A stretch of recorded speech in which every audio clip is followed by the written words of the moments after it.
Good morning. Welcome to Physics World. Today we discuss about chapter 10 sound.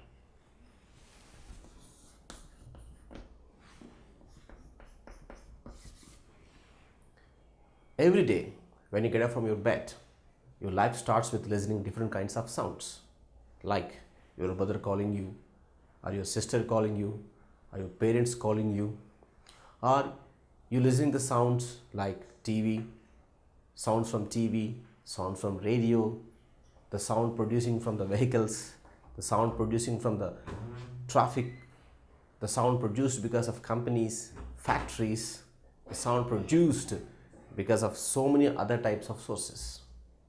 Then you may wonder that how these types of sounds are producing, how different kinds of sounds are producing by different types of sources. Then what is sound? Are we able to produce sound?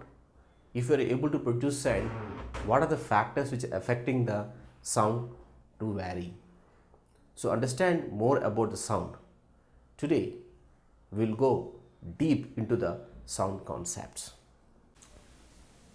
In physics, we understand that we have particles and we have energy.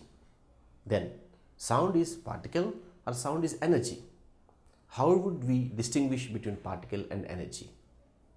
Then see, you may have experiences or you have seen the movies also that when any person shouts loudly, or generally if you take women's, when they shout loudly, then what happens? You will get some resound from the metal bodies.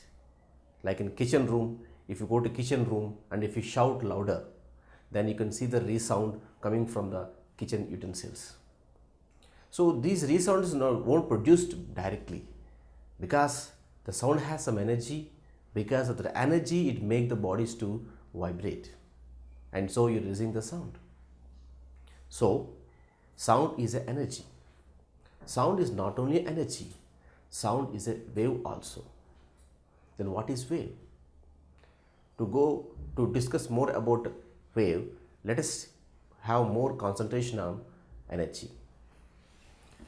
Sound is energy. Energy, like sound is like mechanical energy, like you have electromagnetic energy. Sound is also one type of mechanical energy. That means you have learned about the mechanical energies, like energy can be generated only because of mechanical force. So when you apply the force, then you have the energy, or if you have the energy, then you can apply the mechanical force. Similarly, if you want to produce a sound, you have to apply some type of pressure into the medium, then sound can be generated.